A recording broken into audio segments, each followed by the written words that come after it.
Rabia Basri, often referred to as Rabia al-Adawiyya, is one of the most revered and enigmatic figures in Islamic mysticism, or Sufism. Born in the 8th century in Busra, a city in modern-day, Rabia's life and teachings have left an indelible mark on the spiritual landscape of the Islamic world. Her story is one of profound devotion, unwavering faith, and a deep, almost otherworldly love for God. What makes Rabia's life so captivating is not just her mystical insights, but also the context in which she lived, a time when the Islamic world was undergoing significant cultural, intellectual, and spiritual transformations. Rabia emerged as a beacon of pure, selfless devotion, challenging societal norms and redefining what it meant to truly love and serve the divine. Rabia's early life was marked by hardship, which shaped her spiritual journey in profound ways. She was born into a poor family, and her name, Rabia, meaning the fourth, suggests that she was the fourth daughter in her family. Tragedy struck early when her parents passed away,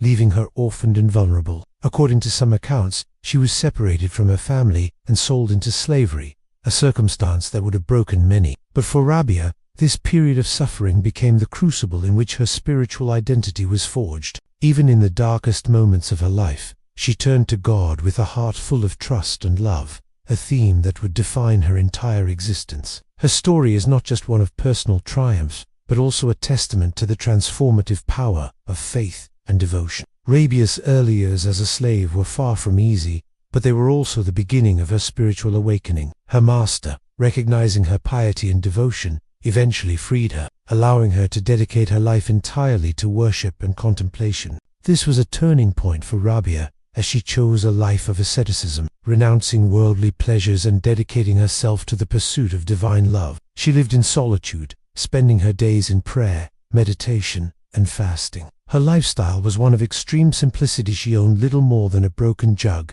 a rush mat, and a brick she used as a pillow. Yet, in this simplicity, she found a profound sense of freedom and closeness to God. Her asceticism was not about self-punishment, but about removing distractions and focusing entirely on her relationship with the divine. One of the most striking aspects of Rabia's life was her unwavering commitment to the concept of divine love. She is often credited with introducing the idea of ishq, or passionate love for God, into Islamic mysticism. For Rabia, love was not just an emotion but the very essence of her relationship with God. She famously said, "I love God. I have no time left in which to hate the devil." This statement encapsulates her entire philosophy. Her love for God was so all-consuming that there was no room for anything else, not even hatred for evil. Her prayers and poems often expressed this intense longing for union with the divine, and she spoke of God as the beloved, a theme that would later become central to Sufi poetry and thought. Rabia's teachings and way of life attracted many followers, both men and women,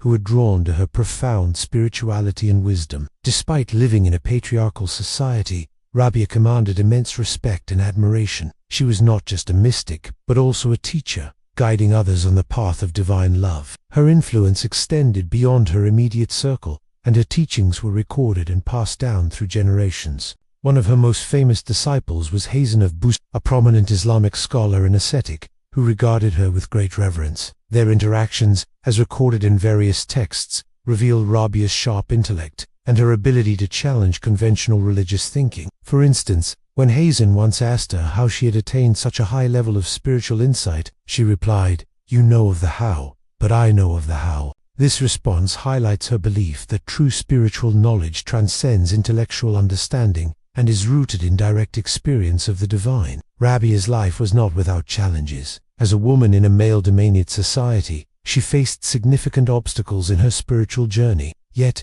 she navigated these challenges with grace and determination, earning the respect of her contemporaries and leaving a lasting legacy. Her teachings often challenged societal norms and emphasized the equality of all human beings in the eyes of God. She rejected the idea that spiritual attainment was the exclusive domain of men, demonstrated through her own life that women could achieve the highest levels of spiritual realization. Her example inspired countless women to pursue their own spiritual paths, and she remains a symbol of female empowerment within the Islamic mystical tradition. One of the most enduring aspects of Rabia's legacy is her poetry. Although few of her original writings have survived, the poems attributed to her are celebrated for their depth of emotion and spiritual insight. Her verses often express a longing for union with God and a desire to transcend the material world. One of her most famous poems begins with the lines, "O Lord, if I worship you out of fear of hell, burn me in hell. And if I worship you in hope of paradise,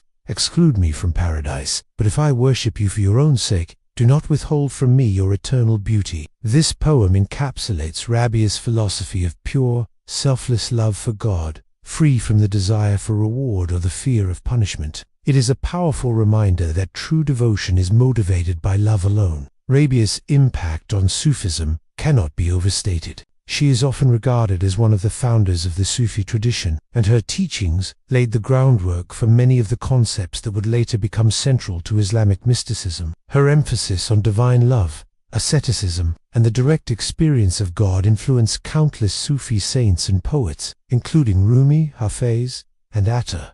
Her life and teachings continue to inspire people around the world, transcending cultural and religious boundaries. In a world often dominated by materialism and superficiality, Rabia's message of love, simplicity, and devotion offers a timeless reminder of what it means to live a truly meaningful life. Rabia's death, like her life, was marked by a profound sense of peace and devotion. According to legend, when she was on her deathbed, her friends asked her if she was afraid of dying. She replied, "How can I fear death when I have been waiting for this moment my entire life? For me, death is not an end, but a reunion with my beloved." These words reflect the depth of her faith and her unwavering commitment to divine love. Rabia passed away in 801 CE, but her legacy lives on. She is buried in Jerusalem, and her tomb remains a place of pilgrimage for those seeking inspiration and spiritual guidance. In reflecting on Rabia's life, it is clear that she was far more than a mystic or a poet.